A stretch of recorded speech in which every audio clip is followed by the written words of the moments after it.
అటు సైడ్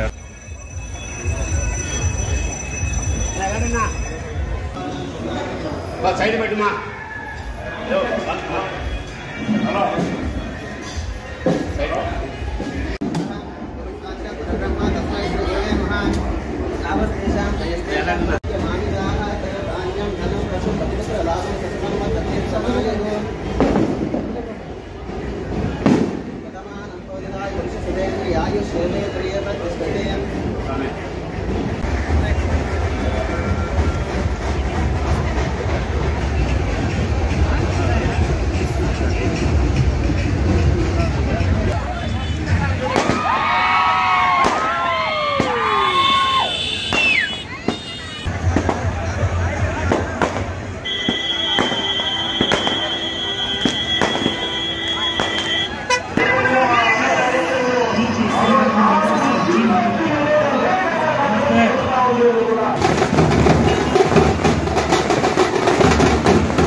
ఈ రోజు రాష్ట్ర వ్యాప్తంగా కూడా జగన్మోహన్ రెడ్డి గారి నాయకత్వాన్ని ప్రజానికి అంతా కూడా బలపరుస్తున్నారు.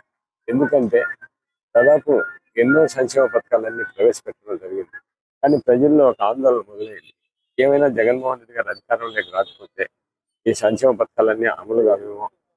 అదేవిధంగా మొన్నే ఈ పెన్షన్లు కూడా ఆపేయడం జరిగింది, వాళ్ళకి ఇవ్వకుండా.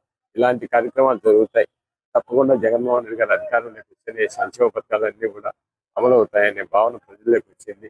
అదేవిధంగా నిన్న ఒక దుర్మార్గంగా జగన్మోహన్ రెడ్డి గారిపై దాడి చేయడం కూడా ఇది నిజంగా ఆంధ్ర రాష్ట్ర ప్రజానీకం అంతా కూడా తీవ్రంగా మనోవేదనకు గురయ్యారు, తీవ్రంగా కలత చెందారు. తప్పకుండా మరలా జగన్మోహన్ రెడ్డి గారు అధికారంలోకి వచ్చేదానికి మార్గం బాగా విన్యాసంగా సుమోగమైంది.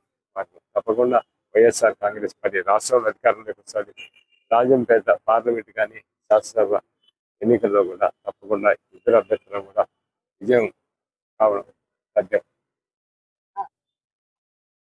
మీ మీడియా ముఖంగా ఈరోజు మన చీఫ్ మినిస్టర్ జగన్మోహన్ రెడ్డి అన్నకు, ఇక్కడ రాజంపేట అభ్యర్థి ఆకేపాటి అమరన్నకు, మన ఎంపీ అభ్యర్థి మిథునన్న గారికి మీ అందరి తరఫున, మనందరి తరఫున శుభాకాంక్షలు.